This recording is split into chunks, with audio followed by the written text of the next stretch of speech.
தர்மச்சுடர் நேயர்களுக்கு அனைவருக்கும் வணக்கம். நான் தீபன் தனிகாஜலம். நம்ம கூட இணைந்திருப்பது பிரம்மச்சாரி சுஜித் சைத்தன்யா. வணக்கம். இந்த காணொலியில நம்ம என்ன பார்க்க போறோம்னா, தட்சிணாயன காலம் முடிஞ்சாலே விழா காலங்கள் தான். அதாவது ஆடி மாசத்துக்கு அப்புறம் வர எல்லா மாதங்களையும் விழாக்கள் கண்டிப்பா இருக்கதான் செய்யும். அடுத்ததா கார்த்திகை மாதம் வருது. இந்த கார்த்திகை மாதத்துல ரொம்ப ஒரு சிறப்பான விஷயம் கார்த்திகை தீபம் ஏற்றி வழிபடுவது வழக்கம் நம்மளோட இதுல.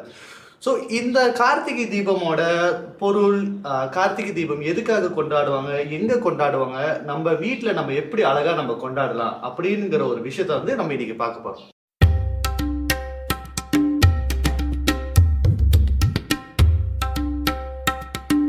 இப்ப பாத்தீங்கன்னா கார்த்திகை மாதம் ஆரம்பிச்சிருச்சு. இந்த கார்த்திகை மாதம் ஆரம்பிச்சனாலே ரொம்ப நம்மளுக்கு தெரிஞ்ச ஒரு அழகான விஷயம் என்னன்னா, கார்த்திகை தீபம் நம்ம வீட்டுல எல்லாமே ஏற்றி வழிபாடுவது வழக்கம்.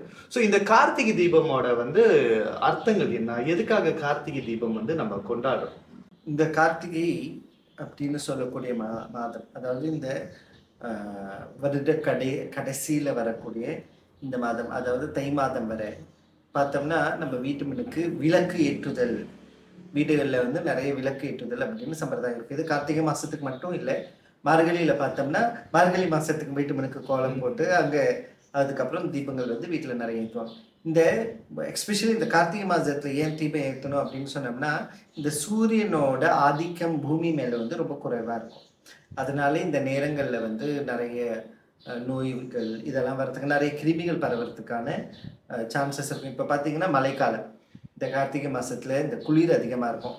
இதுல இருந்து இப்படியே ஆரம்பிச்சு குளிர், மார்கழியில் ரொம்ப குளிராயிரும். அப்போ இந்த குளிர்காலங்கள்ல பொதுவாகவே நம்ம கொரோனால கூட மழை காலம் நல்லது இல்லை, வெயில் காலம் நல்லது அப்படின்லாம் சொன்னாங்க.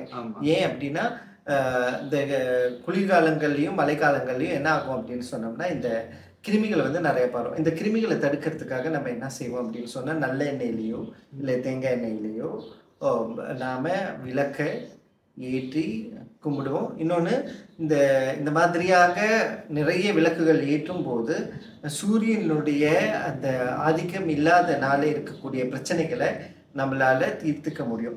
அப்போது இதை ஜோதிஷ ரீதியாகவும் உங்களுக்கு ஒரு விளக்கம் இருக்கு. என்னன்னா, சூரியனோட ஆதிக்கம் இல்லை, அந்த சூரியனோட ஆதிக்கத்தை கொண்டு வருவதற்காக விளக்குகளை ஏற்றி வழிபாடுகள் செய்கின்றோம். இன்னொன்று, சயின்ஸ் ரீதியாக பார்த்தோம்னா இந்த காலகட்டங்களில் நிறைய கிருமிகள்லாம் பரவும். அதை தடுக்கிறதுக்கான ஒரு ஒரு யுக்தியாகவும் நம்ம பெரியவங்க இந்த விழாவை நமக்காக சொல்லியிருக்காங்க. ரொம்ப ஒரு அழகான விஷயமா இருக்கு. இப்ப நம்ம வீட்டுல இதை எப்படி நம்ம ஒரு கொண்டாடலாம், இந்த கார்த்திகை தீபம் அந்த திருநாளை எப்படி நம்ம வீட்டுல நம்ம கொண்டாடலாம், அதோட முறைகள் என்ன? ஏன்னா நம்ம மொத்தம் 3 நாள் கொண்டாடுறது வழக்கம் இருக்கும். ஸோ ஒருத்தர் சொல்லுவாங்க கொல்லையில வைக்கணும், கொல்லையில வைக்கக்கூடாது, மினுக்கு வாசல் வைக்கணும், வாசல் வைக்கக்கூடாது. இந்த மாதிரி சர்டன் ரிஸ்ட்ரிக்ஷன்ஸ்லாம் இருக்கு. இப்படி சொல்றாங்க. ஒரு சைட்ல பார்த்தாங்கன்னா வேற விதமா சொல்லுவாங்க, இந்த சைட்ல பார்த்தாங்கன்னா வேற விதமா சொல்லுவாங்க. ஸோ இதோட ஒரிஜினாலிட்டி தான் என்னது, இதோட கரெக்டான ஒரு ஆர்டர் எப்படி நம்ம இந்த 3 நாள் சிறப்பாக கொண்டாடுறது? இந்த கார்த்திகை தீபத்தை உண்மையை சொல்லணும்னா, நம்ம இந்த கார்த்திகை மாதம் ஃபுல்லாகவே கொண்டாடணும். ஓகே. ஏன்னா இந்த கார்த்திகை மாதம் ஃபுல்லாவே நமக்கு இந்த பூமியில சூரியனோட ஆதிக்கம் குறைவா இருக்கும். அதனால இந்த கார்த்திகை மாதம் ஃபுல்லாக கொண்டாடணும். ஆனால் நம்மளோட வேலை பழுக்கள், வாழ்வியல் முறையினால நமக்கு இதை கொண்டாட முடியாதனால என்ன செய்வாங்க அப்படின்னு சொன்னோம்னா, 3 நாளாக இந்த தீபத்தை நமக்கு சொல்லியிருக்காங்க.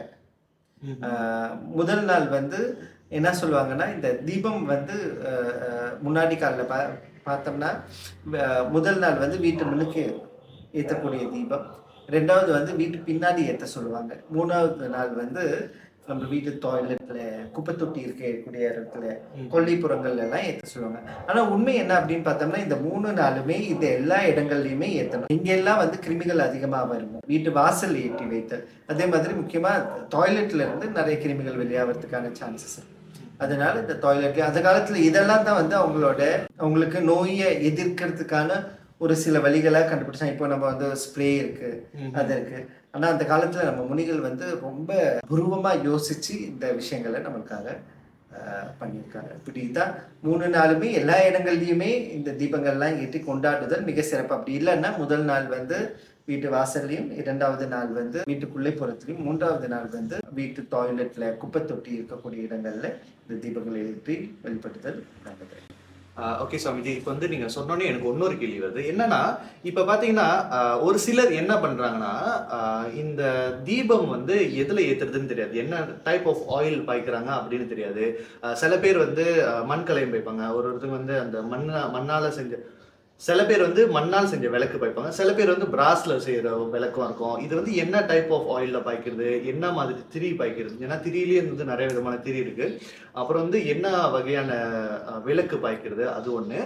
2வது என்னன்னா, ஒருத்தவங்க என்ன பண்றாங்கன்னா, இது வந்து ஒரு விழா அப்படின்னு சொல்லிட்டு இந்த பொய்யான விளக்கு அப்படின்னு இருக்கும். விச் மீன்ஸ் அந்த ஃபேக்கா இருக்கும். அது வந்து பேட்டரி போட்டு தட்டி விட்டா, அது வந்து விளக்கு மாரி எரிஞ்சுகிட்டே இருக்கும். ஸோ அதெல்லாம் கூட வாங்கி எடுக்குறாங்க. இன்னொருத்தங்க என்ன பண்றாங்கன்னா, இந்த தண்ணி மேல வந்து எண்ணெய் ஊத்திட்டு, அதுக்கப்புறம் வந்து அந்த சைனீஸ் லேம்ப்லாம் வந்து நார்மலி நீங்க பார்த்துருப்போம் நம்ம. அது மேல திரி போட்டு அந்த ஒரு வேல ஏத்துறாங்க. ஸோ இந்த 3 விஷயம் நான் சொல்லியிருக்கேன்ல. இதுல வந்து எப்படி நம்ம இதெல்லாம் வந்து என்னதான் நினைக்கிறீங்க இத பத்தி? இதுல எப்படி தீபம் ஏற்றினாலும் சரிதான். ஏன்னா உத்தமம் அப்படின்னு எடுத்துக்கிட்டோம்னா மண் விளக்கால அகல் விளக்கு அப்படின்னு சொல்லுவோம்.